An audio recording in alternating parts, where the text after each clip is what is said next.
ठीक है, NIT story.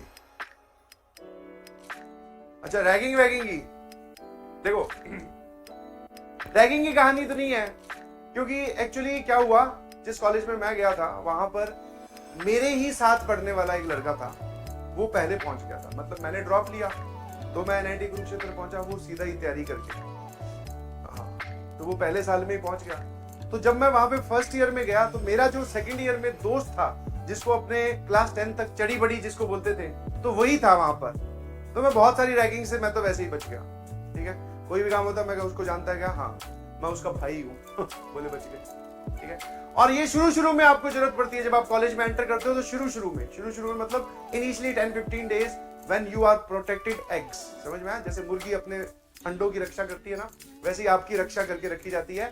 Because क्योंकि बीच में फिर ज्यादा होने लगी थी रैगिंग वैगिंग, वो तो अभी भी होती है बट वो हेल्दी मैनर में होती है, जिसको हम बोलते हैं इंट्रोडक्शन। ठीक है, हाँ, तो इस वजह से मेरा जो दोस्त था वो तो सेकंड ईयर में था और वो मेरे साथ 10 तक पढ़ चुका था। 11th-12th में मैं कोटा चला गया, वो कोटा नहीं गया, उसने सीधा ही एग्जाम दिया, उसकी स्टोरी अलग है, वो नहीं बता रहा हूँ। ठीक है, हाँ, तो उसको डायरेक्टली वो मिल गई सीट। ठीक है, तो फिर मैं तो उसके बाद चला गया सीधे ही। मैं कहा भाई अपने को बचा के रखना, अपने दोनों दोस्त है। अच्छा, उसका अलग एटीट्यूड, हाँ ये सुनने वाली बात है। मैं उसके, अब तुम इमेजिन करो, जिसको अपने ऐसे ही कुछ भी बोल के बुलाते थे, अब वो कुछ भी क्या बोलते थे वो मैं नहीं बोल सकता, बिकॉज सभी अपने अपने फ्रेंड सर्कल में कुछ ना कुछ अजीब अजीब से नाम रखते हैं। तो उसको वैसे करके आपने 10वीं तक बुलाया, और 10वीं तक भी ऐसा नहीं चलो सिर्फ 10th में बुलाया, कब से शुरू है, 6 से लेके 10th तक की दोस्ती है। अब वहां गया था वो मुझे बोलता कि तू मुझे इन सभी लोगों के सामने सर बुला कर। मैंने क्यों बे, काहे? बोले मैं तो यहाँ पर तेरा सर हूं। मेरी बोले तूने वट खराब कर दी, मेरी बोले फिर ये लोग हमें बोलेंगे कि फर्स्ट ईयर वाला तुझे सर नहीं बोलता। मैं बेटा ये तो जन्म लेना पड़ेगा अगला तुझे सर बुलवाने के लिए। ठीक है, कोई सर्वर नहीं है मैं, तो तू मेरे पे शुक्र कर, मैं तेरा जो असली नाम है जो हम वहां पर लिया करते थे 10वीं क्लास तक, वो नहीं बोल रहा हूँ यहाँ। इस बात की तू मुझे शाबाशी दे, सिर्फ तेरा नाम ही प्यार से ले रहा हूँ कि हाँ भाई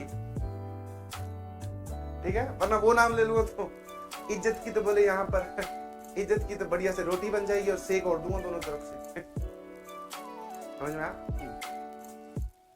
हाँ, उसका अलग माहौल था। वो बोले सर बोला कर मुझे। मैं कहा कैसी बात कर रहा है, मेरा जमीर नहीं मान रहा है कि मैं तुझे सर बोलूं। खाएगा सर पे? हाँ, फिर उसमें जैसे जैसे वो शुरू में इनिशियल डेज में आपको प्रोटेक्ट होकर रहना होता है। हाँ, बहुत सारे रेस्ट्रिक्शंस होते हैं, कॉलेज टाइमिंग होती है, आप बाहर नहीं जा सकते, कॉलेज आपका 4:30 बजे खत्म हो जाएगा, 5 बजे तक सारे के सारे बोलते हैं ना, हाँ, सारे कैदी हॉस्टल के अंदर, आप हॉस्टल में एक दूसरे से दोस्ती करो।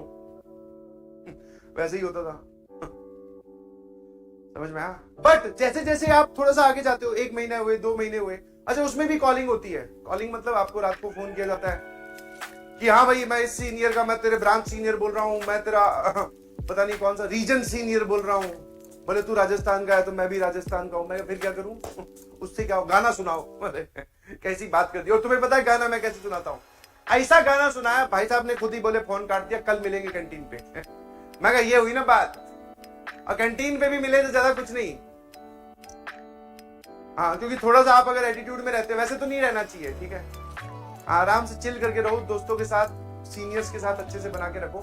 बट वो सीनियर थे नहीं वैसे रैगिंग देने वाले, वो झंडू टाइप के सीनियर थे। मुझे पता था इनके पास है भी कुछ नहीं, इन्होंने सिर्फ कुछ नहीं सीटियां मारनी है, थोड़े दिन बाद में हमारे पास ही आ जाएंगे काम के लिए। बट हाँ, one thing is for sure, जो आपके कॉलेज में रिलेशंस होते हैं that is very helpful, very prestigious, बहुत काम के रिलेशन होते हैं। एक सीरियस अगर मैं आपसे डाटा शेयर करूं, दैट इज जितनी भी बड़ी बड़ी कंपनीज है, जितनी भी बड़ी बड़ी कंपनीज है, उसमें कंपनी को वेलकम करने वाले, कंपनी को अंदर कॉलेज के अंदर लेके आने वाले, कंपनी का देखभाल रखने वाली, बिकॉज कंपनी पूरी नहीं आती। मान लो गूगल आ रही है, इसका मतलब गूगल के 500 लोग आ रहे हैं इंटरव्यू लेने, नहीं, 2 या 3 लोग आएंगे। One is HR, another is the person who is conducting interview, और एक आधा कोई और होगा जो सवाल पूछेगा, बस। और कुछ नाउ उनके साथ डील कौन करता है? आपके साथ के लोग, प्लेसमेंट सेल वाले। प्रोफेसर का कोई लेना देना नहीं है बेटा इसमें। हाँ, प्रोफेसर सब एक तरफ रह गए। तभी तो बोला जाता है कि आप अपने सीनियर्स के साथ रिलेशन मेंटेन करके रखिए, बिकॉज हो सकता है कि जो आपका 4th ईयर में, मतलब आप फाइनल ईयर में जब या 3rd ईयर में थे, तो आपका जो फाइनल ईयर में सीनियर था उसकी गूगल में जॉब लगी।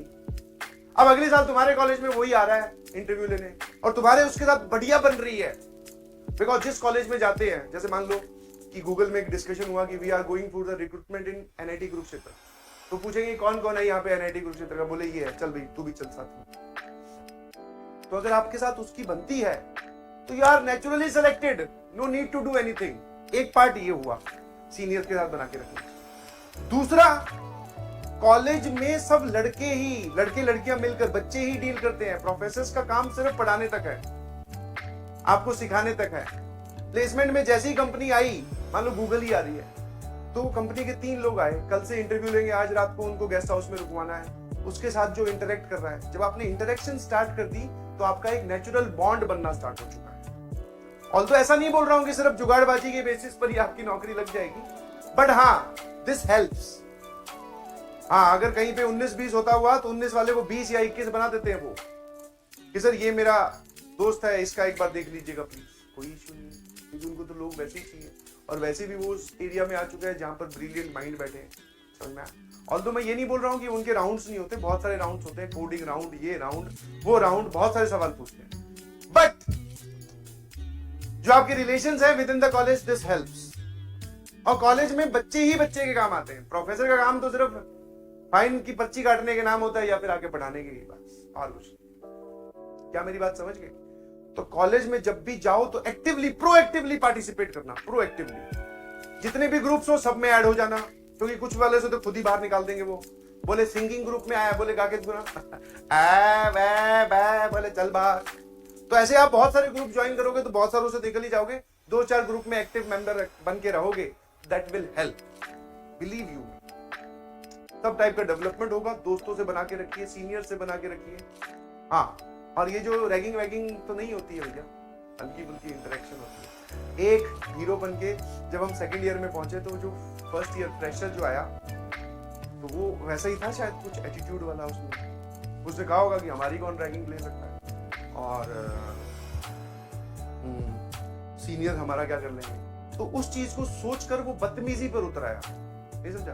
वो आके खुद ही, फ्रेशर है, फर्स्ट ईयर में है, सेकंड ईयर वालों से पूछ रहा है आपका नाम क्या है, ये क्या है, वो क्या है। रुकवा लिया मेरे को, बोले आपका नाम क्या है। साथ में मेरा एक और दोस्त था, मैं कहा मेरा नाम ये है। हाथ पीछे करो, मैंने कहा ये लो। बोले गर्दन झुका के, मैंने कहा ये लो। फिर मैं कहा नाम कैसे बताऊं, बोले जूतों की तरफ देखते हुए। मैं कहा मेरा नाम है एडिडास। अरे नहीं, एडिडास नहीं है, मेरा नाम सचिन है। वो वहां दिख रहे, बोले अच्छा, बोले अच्छा ठीक है, अब जब भी दिखूं बोले गर्दन नीचे करके ही गुजरनी है। मैंने कहा ठीक है। मैंने कहा सर आप कौन से ईयर में हो? बोले सर मैं 3rd year, pre final year. अच्छा, बहुत बढ़िया, शाबाश। बस कुछ नहीं, फिर ये पता किया कि ये कौन से हॉस्टल में रहता है। इलाज डन, ठीक है। चलिए चलिए चलिए, ठीक है जी। हाँ, कई ऐसे हीरो भी बनते हैं तो वो लपेटे जाते हैं। तो बाकी अब तुम आगे कॉलेज की जिंदगी के बारे में ज्यादा सवाल मत पूछें, because go and enjoy that life, वो बहुत इंपॉर्टेंट है, उसी में मजे आएंगे, ध्यान रखना, ठीक है। चलिए, bye bye, thank you so much, love you all. बहुत जल्द फिर मुलाकात होगी कल।